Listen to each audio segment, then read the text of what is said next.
बिस्मिल्लाहिर्रहमानिर्रहीम। अस्सलाम वालेकुम students, welcome to Aspire online classes और मैं हूं आपका बायोलॉजी टीचर मोहम्मद राहील साबर। तो स्टूडेंट, आज का लेक्चर जो है वो बहुत ही ज़्यादा इम्पॉर्टेंट है। इम्पॉर्टेंट इस केस में कि आपको याद होगा आपने जो पिछले दिनों एक टेस्ट दिया है जो कि पहले 7 लेक्चर्स पे था लाइजोसोम तक, ठीक है जी। उसमें जो आपने टेस्ट दिया है उस टेस्ट में एमसीक्यूज थे 25 एमसीक्यूज वो बच्चों ने अटेम्प्ट किया, फिर उनको रिजल्ट भी शो हुआ।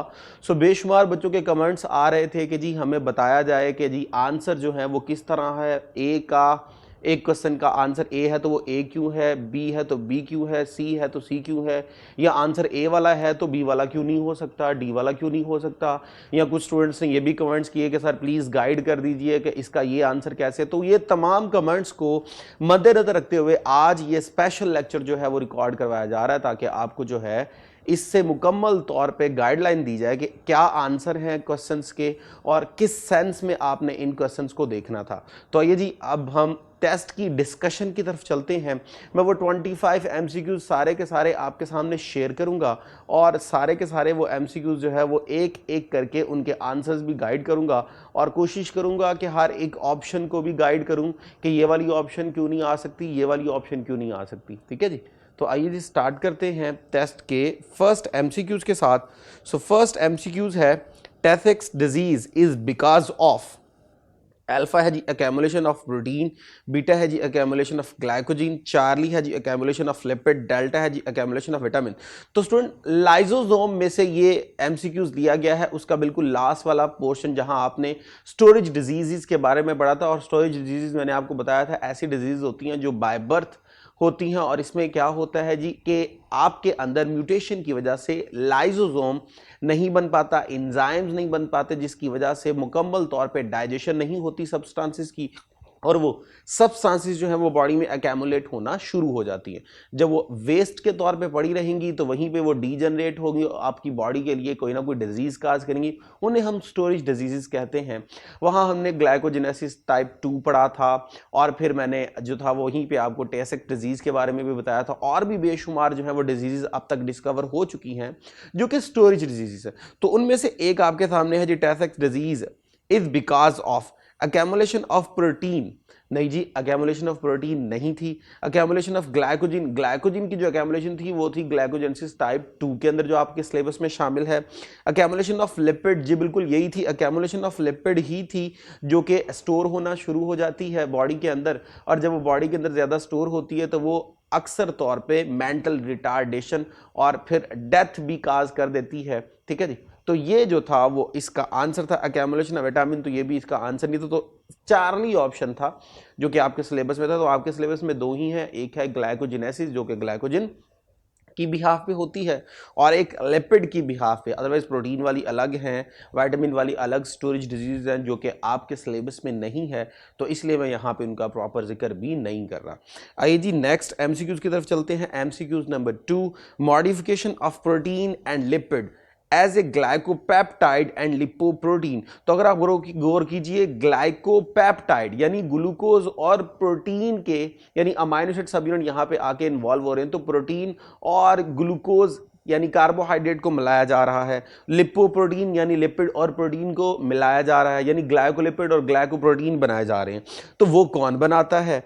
इनकी ऑप्शन देखते हैं जी। राइबोसोम्स, आपको याद होगा राइबोसोम्स तो प्रोटीन बनाता था। गॉल्जी अपरेटस, गॉल्जी अपरेटस अगर आपको याद हो तो आपने कहा था एंडोप्लाज्म रेटिकुलम जो है उसके दो थे, एक एसईआर फेज था और एक आरईआर था।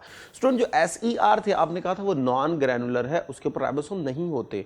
जो आरईआर है उसके ऊपर राइबोसोम होते हैं, राइबोसोम बनाते हैं प्रोटीन। तो अब आरईआर प्रोटीन बनाने में इन्वॉल्व है और एसईआर आपको याद होगा आपने कहा था वो लिपिड का मेटाबॉलिज्म कर रहा होता है, लिपिड वगैरह की फॉर्मेशन कर रहा होता है। अब एक तरफ से प्रोटीन है और एक तरफ से क्या है, एक तरफ से लिपिड है, दोनों से बर्ड आते हैं और वो बर्ड फाइनली किसको दे दिए जाते हैं? गोल्जी अपरेटस को।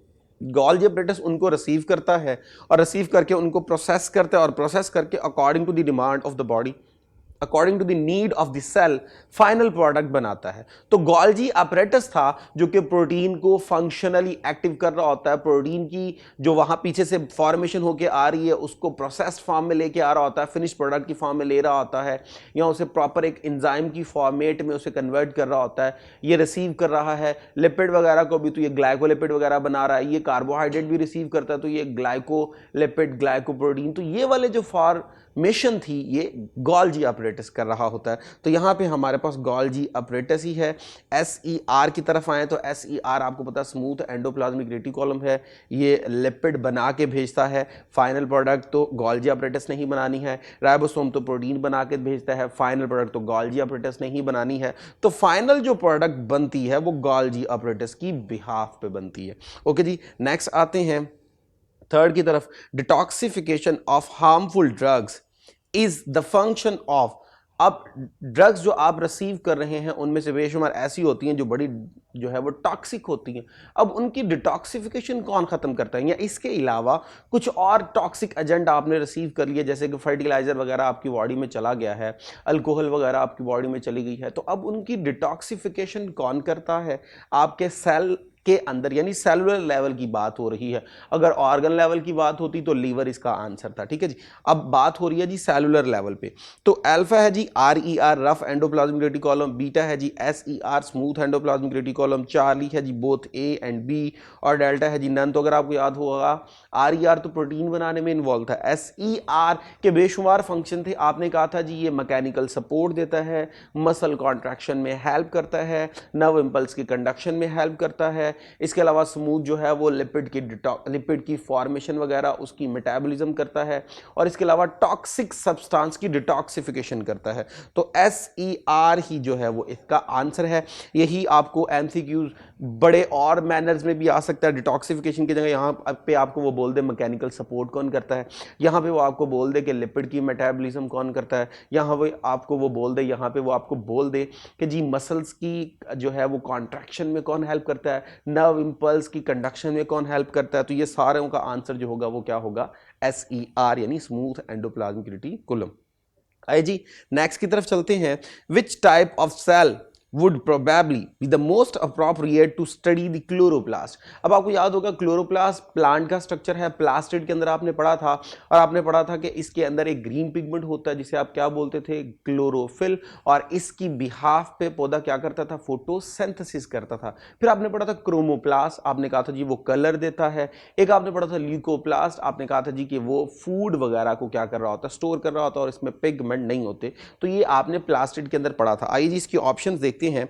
अल्फा है जी कंडक्टिंग सेल, तो कंडक्टिंग सेल तो जाइलम और फ्लोएम थे, ठीक है जी, उनका काम तो क्लोरोप्लास्ट से रिलेट नहीं था, फूड बनाने में नहीं था, तो ये कभी भी नहीं हो सकता। फोटोसिंथेटिक सेल, जी बिल्कुल ये ही हो सकता है, लेकिन आगे मजीद पढ़ लीजिए और क्या है।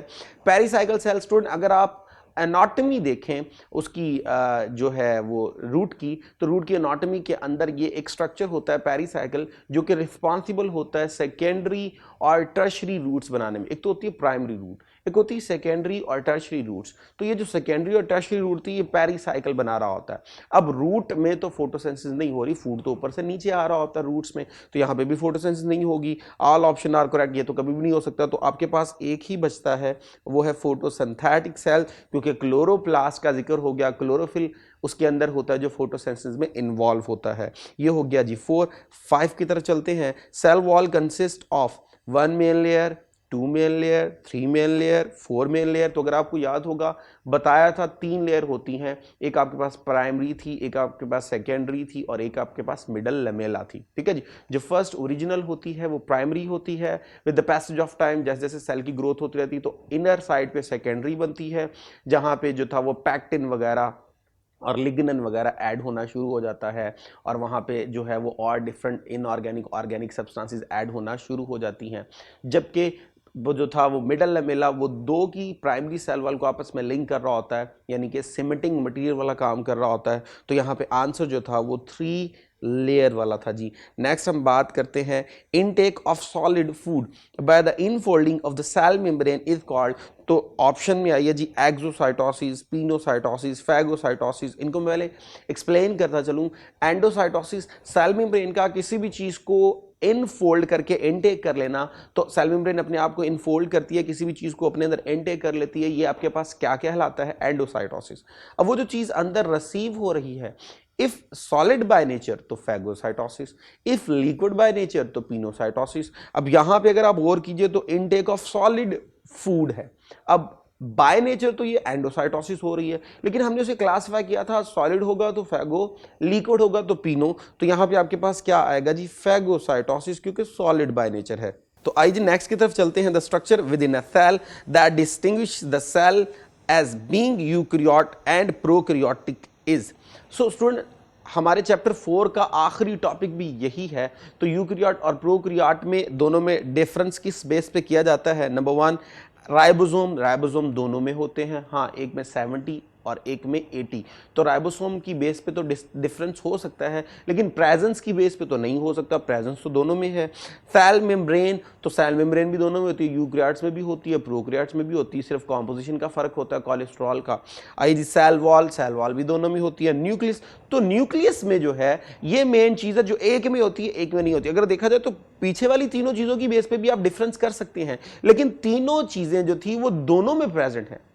लेकिन न्यूक्लियस एक वाहद ऐसी चीज है जो एक में है एक में नहीं है, यानी यूकैरियोट में होता है प्रोकैरियोट में होता है। तो प्रोप्रिएट, मोस्ट अप्रोप्रिएट आपके पास आंसर यही बनेगा।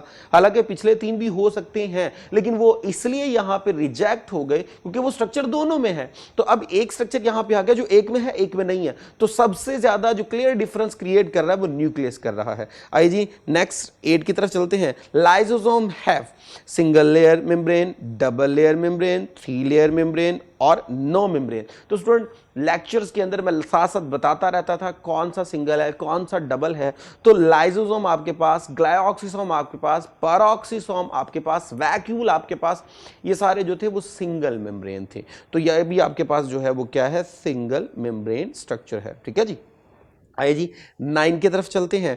प्लांट सेल वॉल, तो ऑप्शन है जी provide rigidity to the cell, बिल्कुल रिजिडिटी तो देती है क्योंकि एक रिजिड स्ट्रक्चर है, डेड स्ट्रक्चर है, तो रिजिडिटी तो दे सकता है।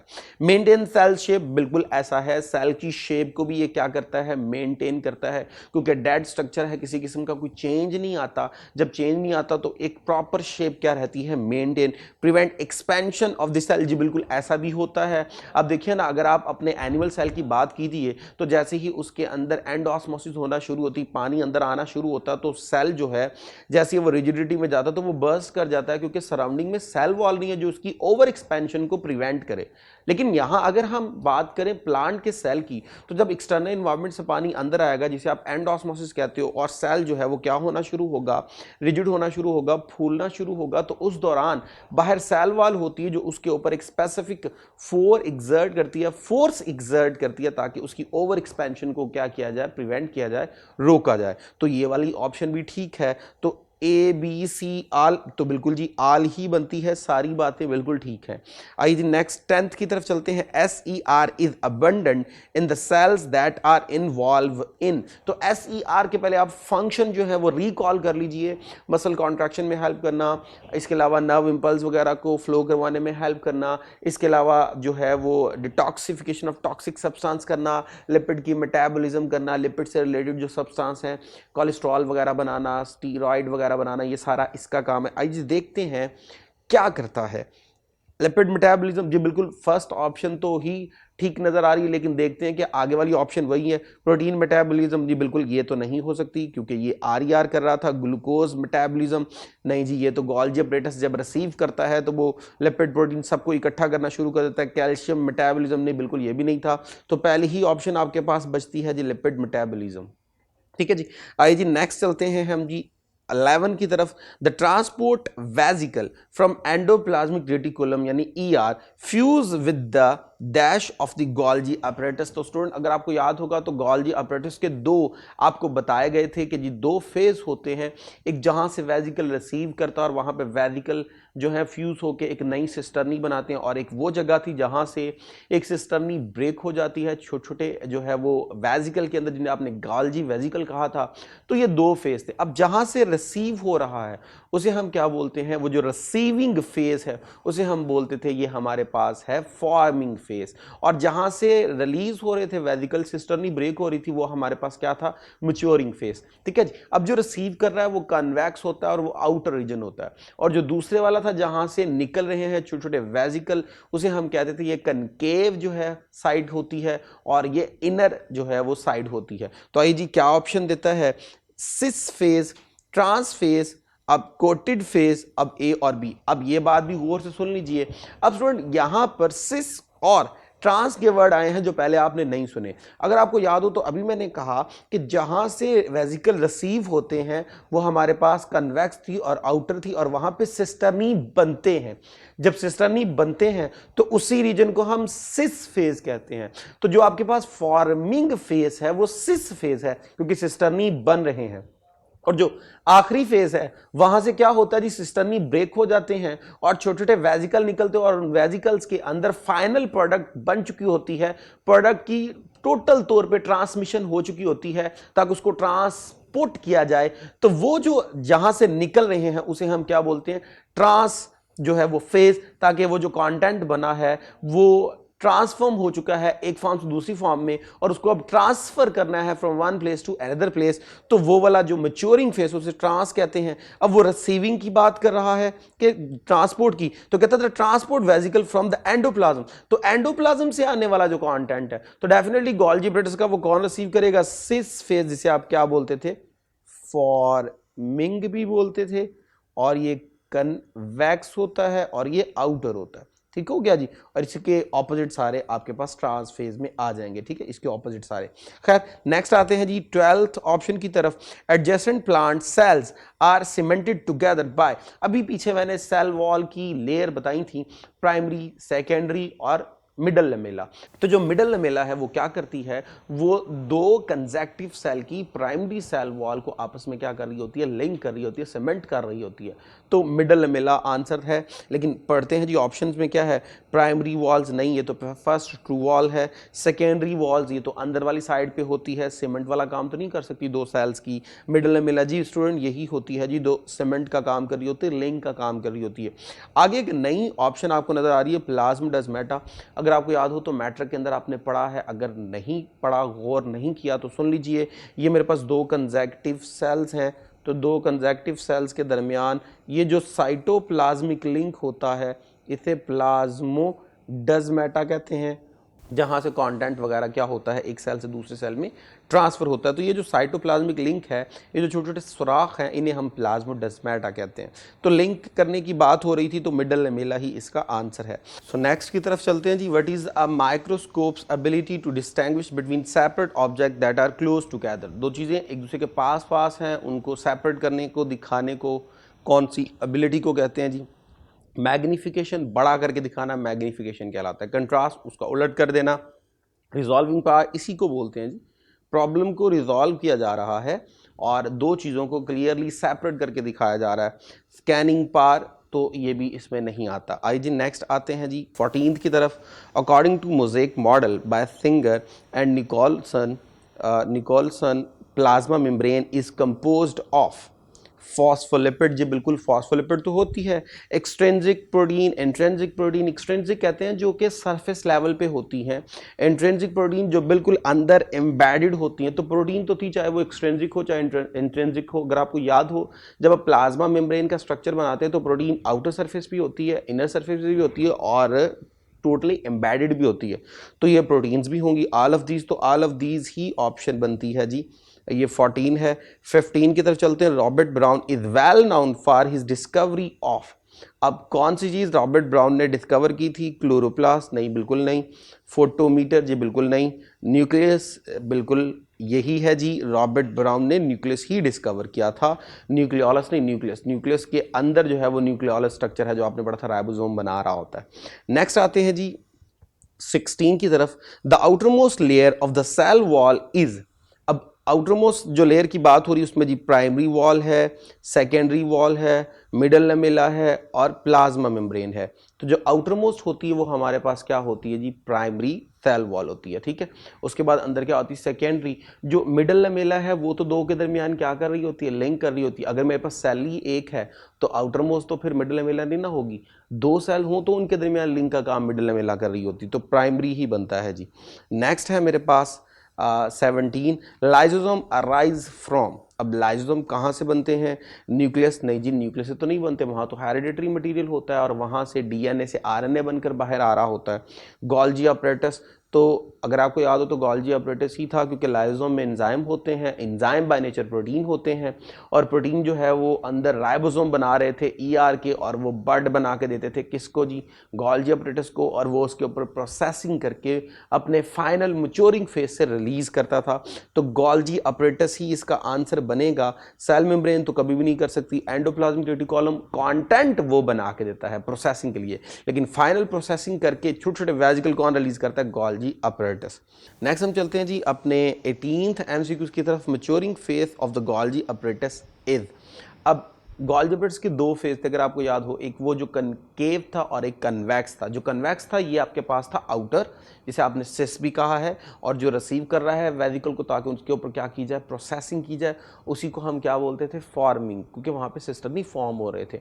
जबकि दूसरे वाला जो है उसे हम ट्रांस कहते हैं, कनकेव कहते हैं, और साथ ही साथ उसे मैच्योरिंग कहते हैं, क्योंकि मैच्योर वेजिकल वहाँ से बन के निकलते हैं, फिनिश प्रोडक्ट बन के निकलती है। अब उन वेजिकल को आगे ट्रांसपोर्ट करना होता है तो उसे ट्रांस कहा जाता है।